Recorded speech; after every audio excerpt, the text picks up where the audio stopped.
Ce rapport est entièrement généré et vérifié automatiquement par un seul workflow NWSN, et ce workflow a accès à ta Google Search Console. Il peut vérifier si le site est indexé, quand Google a-t-il crawlé le contenu pour la dernière fois. Il peut réaliser un audit technique pour vérifier si vous avez des liens vers des ressources cassées, une métadescription manquante, et ainsi de suite. Il peut même appeler l'API PageSpeed Insights pour vérifier si vous avez des problèmes techniques concernant la vitesse de votre page. Et ça fonctionne aussi bien sur mobile que sur ordinateur, pour les indicateurs les plus importants. En plus, il s'occupe aussi de l'analyse des lacunes de contenu. Vérification des faits, ce qui veut dire qu'il peut vérifier si les faits, disons que tu as un article de revue ou un article en liste et vous affirmez que les prix pour l'outil X à 10 $. Alors ce processus peut vérifier si les prix sont toujours corrects ou si tu dois mettre à jour ton contenu. Et bien sûr, vous obtenez aussi des recommandations pour les titres, métadescriptions et la structure des titres, qui soient alignés avec les concurrents ainsi qu'avec les mots-clés pour lesquels tu es déjà bien positionné et qui ont été extraits par la Search Console de Google. Et il te dit même exactement quel paragraphe qu'il faut mettre à jour avec lequel, parce que la nouvelle phrase intègre déjà le mot-clé qui est extrait de la Google Search Console, ce qui signifie que vous êtes déjà bien positionné pour ce mot-clé. Et c'est clairement un signe que cette page, ou plus généralement, que votre site a de bonnes chances de se positionner aussi plus haut pour ce mot-clé. Et j'utilise ce processus depuis des mois pour mes propres sites web. Et jusqu'à présent, je n'ai pas créé de nouveaux articles au cours des 12 derniers mois, mais à cause de ce flux de travail. Et bien sûr, d'autres flux de travail sont aussi impliqués. Je peux mettre à jour mon contenu assez rapidement, ce qui m'aide à rester pertinent sur mes mots-clés ciblés, que je cible avec mes propres sites web. Comme tu peux le voir ici, si on compare les deux périodes, donc les 28 derniers jours comparés aux 28 jours précédents. La performance est assez similaire sans trop d'efforts. Et avant de jeter un œil à tous ces flux de travail spécifiques, ainsi que dans l'équipe SEO IA, donc le flux de travail principal, je vais vous présenter rapidement les fonctionnalités. Par exemple, ce flux de travail peut vérifier si votre contenu est à jour grâce à Perplexity. Vous pouvez donc ajouter des requêtes personnalisées et ces requêtes seront vérifiées en fonction de votre contenu sur la page. En plus, ce workflow a aussi accès aux données de ta Google Search Console. Ainsi, il peut extraire et analyser les données afin de fournir des mots-clés aux LLMs. Il faudrait mieux l'intégrer dans le contenu. Ensuite, nous avons une fonctionnalité pour l'audit SEO technique. Donc, s'il y a des liens cassés ou des erreurs 404, la vitesse de la page est-elle suffisante? Le titre est trop long? As-tu une métadescription et tout ça? C'est donc en gros très similaire aux vérifications, qui sont aussi effectuées par RankMath. De plus, il a aussi accès à l'API officielle PageSpeed Insight, qui est aussi gratuite. Et il peut récupérer des métriques importantes, comme le décalage cumulé de mise en page, le plus grand affichage de contenu. Donc les métriques de base, si tu veux vérifier si ta page se charge assez vite, pour mobile et aussi pour ordinateur. Une autre fonctionnalité vraiment importante est l'inspection de l'URL. Ainsi, ce processus peut vérifier si la page que tu vas optimiser est indexée et aussi quand a eu lieu la dernière fois que Google a exploré le contenu. Parce qu'on va dire que tu vas optimiser un article, mais il n'est pas du tout indexé. Ça signifie que tu devrais t'en occuper en premier. Ensuite, ce flux de travail comprend aussi des fonctionnalités qui garantissent que la qualité des recommandations soit bonne. Ce qui signifie qu'il y a une fonction pour l'analyse de la SERP, y compris l'aperçu EU. Cela signifie donc qu'il peut vérifier ce qui correspond à la requête donnée, en fonction du pays et de la langue. La réponse générée par l'IA de Google, qui inclut les titres et aussi les métadescriptions, sont utilisées par les meilleurs concurrents. Quelles sont les recherches associées? Et aussi la section « Les gens demandent aussi ». Et cela nous amène aussi aux optimisations sur page. Ce processus peut mettre à jour vos titres, les métadescriptions et le contenu de la page. Il vérifie les faits. Il peut recommander une meilleure structure de titres. Et tout cela basé sur les données de ta Google Search Console, ainsi que des données des principaux concurrents. Et comme vous l'avez vu au début, il peut générer un rapport personnalisé pour que tu n'aies pas à extraire les données hors du flux de travail. Et une fonction vraiment pratique, c'est l'optimisation en masse. Ainsi, tu n'as pas à optimiser les pages une par une, ce qui veut dire que si tu veux, tu peux aussi optimiser 10, 20 pages, voire plus, en une seule fois.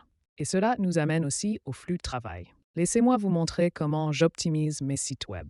Ce tableau de bord est aussi généré par un autre processus, qui ne vient pas de l'équipe SEO IA. C'est donc un processus d'audit de performance SEO, mais généralement, je crée ce tableau de bord ici pour que je sache exactement. Tout d'abord, quelles sont les métriques et les performances basées sur deux périodes, pour que je puisse comparer, y compris des sections comme le trafic global, trafic par appareil et pays, l'évolution du classement des mots-clés. Mais ce qui compte vraiment, c'est la performance par page. Je peux donc ici simplement aller dans toutes les catégories et ensuite, par exemple, vérifier les moins performants ou une baisse du taux de clic. Visibilité en baisse. Et ce sont généralement ces pages que je dois optimiser. Cela signifie que la prochaine étape pour moi est de plonger dans ma feuille Google où j'ai d'abord la base de données des articles et aussi la configuration du domaine. Vous pouvez donc utiliser ce processus pour autant de sites web que tu veux.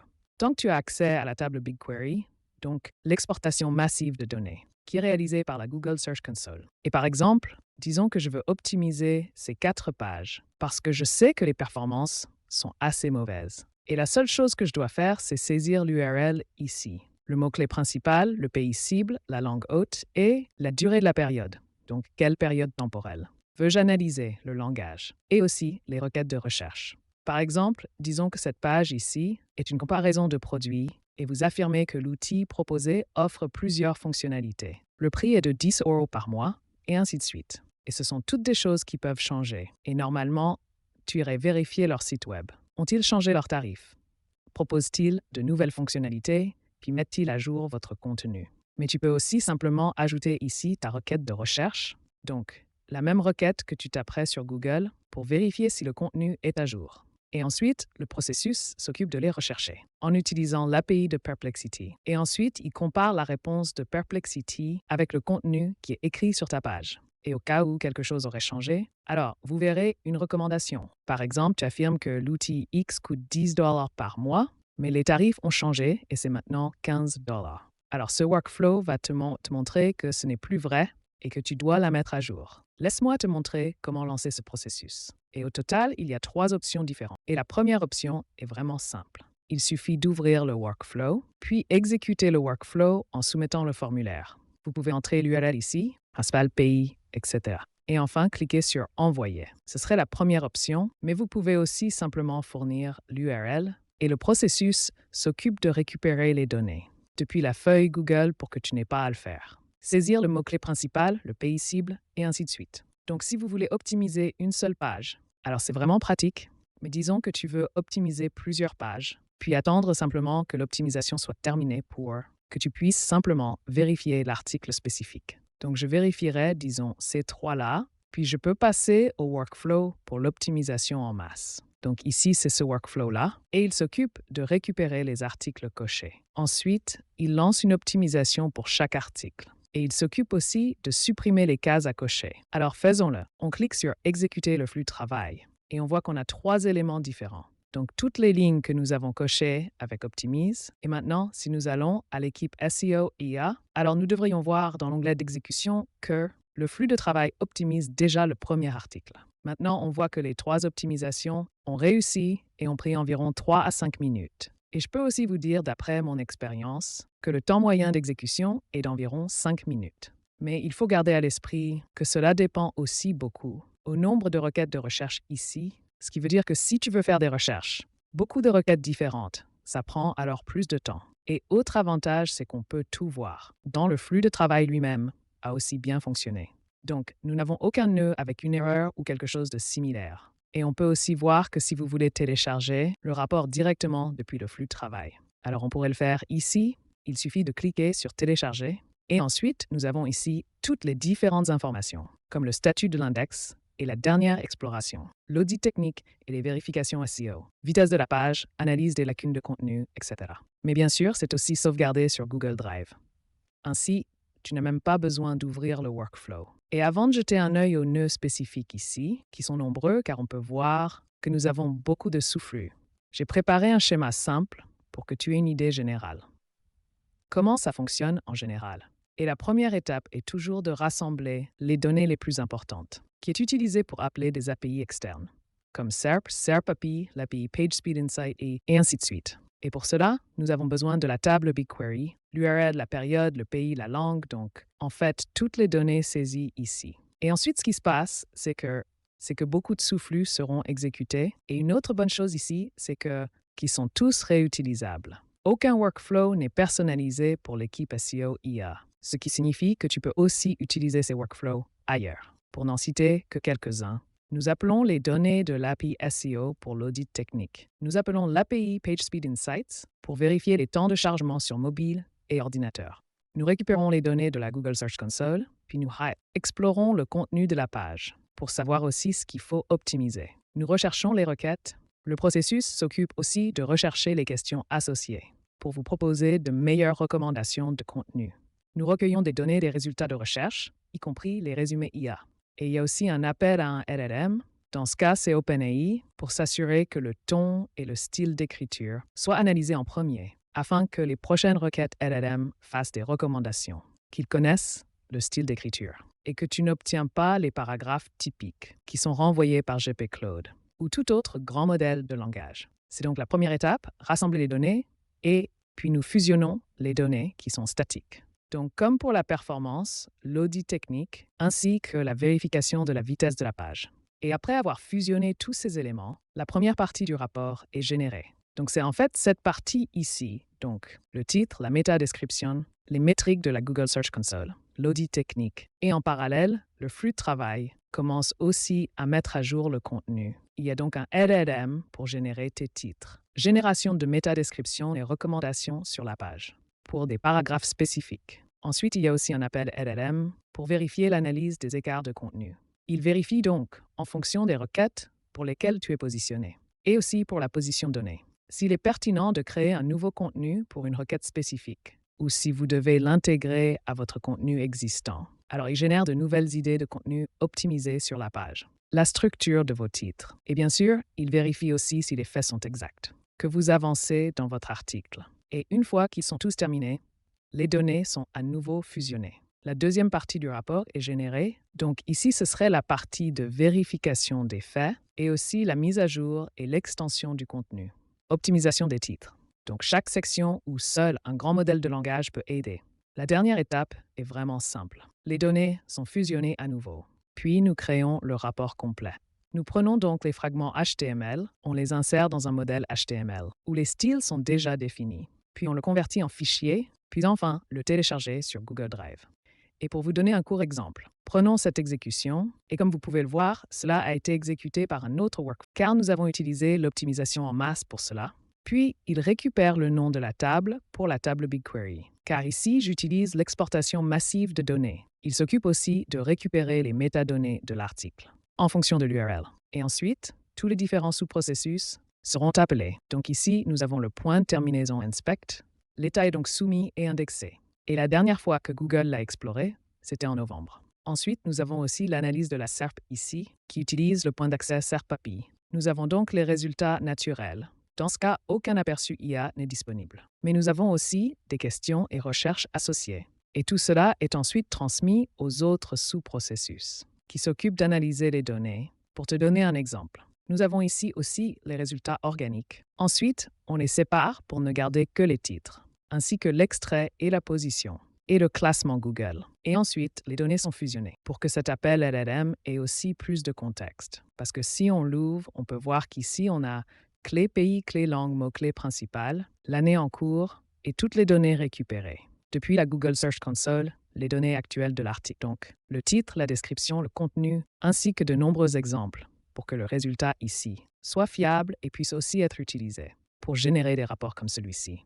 Je vous donne un autre exemple. Voici le sous-flux de travail qui s'occupe de parcourir le contenu. Voici aussi le flux de travail qui utilise en arrière-plan Perplexité pour analyser les requêtes de recherche. Et ici, vous pouvez aussi voir que ces données sont également fusionnées. Car si nous voulons vérifier que le contenu est à jour, alors il nous faut d'abord le contenu, ainsi que les requêtes que nous avons recherchées. Nous les avons donc ici. On voit qu'il y a une recherche. La question porte sur les produits Marvomatic, puis nous avons le contenu. La question portait aussi sur les modèles Marvomatic. Et si on descend un peu, on a aussi l'article avec le titre, la métadescription et aussi le contenu. Et ces données sont ensuite transmises au vérificateur des faits, qui s'occupe de valider tous les faits. Le dernier exemple que je souhaite montrer est le sous-flux où nous utilisons l'API de data pour la SEO. Ici, on fournit juste l'URL, puis on récupère les données de la vitesse de la page. Au cas où tu ne voudrais pas utiliser l'API officielle PageSpeed Insights. Contrôle SEO typique similaire au classement. Les calculs ou si quelque chose ne fonctionne pas. Si le titre est trop long ou trop court. si une métadescription manque, si un texte alternatif manque. Et on obtient aussi la structure des titres, qui est ensuite utilisée par cet appel LLM ici, qui s'occupe de réécrire ou plus généralement de mettre à jour la structure de vos titres basée sur les données depuis la Google Search Console, génère de nouvelles idées de titres, y compris le titre suggéré, s'il doit s'agir d'un H2 ou d'un H3, et aussi pourquoi il est logique d'utiliser ce titre ici. Avec une justification, c'est vraiment court pour ce flux de travail, parce qu'on a beaucoup de nœuds différents, avec beaucoup de responsabilités différentes. Et examiner chaque nœud ici prendrait très probablement des heures. Donc si tu as une question précise, n'hésite pas à me demander, parce que la prochaine chose que je veux te montrer est vraiment intéressant. Et il est aussi très important que ce soit bien compris, car j'ai mentionné au début que nous avons différents flux de travail et qu'ils sont tous réutilisables aussi, ce qui veut dire que je ne les ai pas créés spécialement pour ce flux de travail. Et ce sont plutôt des sous-processus qui sont utilisés dans de nombreux workflows différents. De moi-même et ici à gauche, vous avez le nom du workflow, ainsi que les paramètres requis. Et si tu vérifies les paramètres, alors tu vois directement que tu peux utiliser ce sous-flux de travail dans n'importe quel flux de travail. Tant que tu as par exemple le URL de la page dont tu veux vérifier la vitesse de chargement. Si tu veux rechercher des faits avec perplexité, il suffit alors de fournir les consignes, ou plus généralement, les questions, si vous voulez utiliser le workflow pour extraire le contenu depuis une autre page, et c'est aussi très simple, car le seul paramètre requis est l'URL. Et même pour l'analyse des performances, Q s'occupe d'analyser les données. Depuis la Google Search Console, c'est assez similaire. Vous avez besoin de la table BigQuery et d'une durée de période. Alors combien de jours veux-tu analyser? Ainsi que l'URL pour que tu n'aies que des données, qui est pertinent pour l'article spécifique. L'audit technique est aussi très similaire. Il suffit d'une URL et ensuite tu obtiens les données les plus importantes renvoyées par l'API de Data4CO.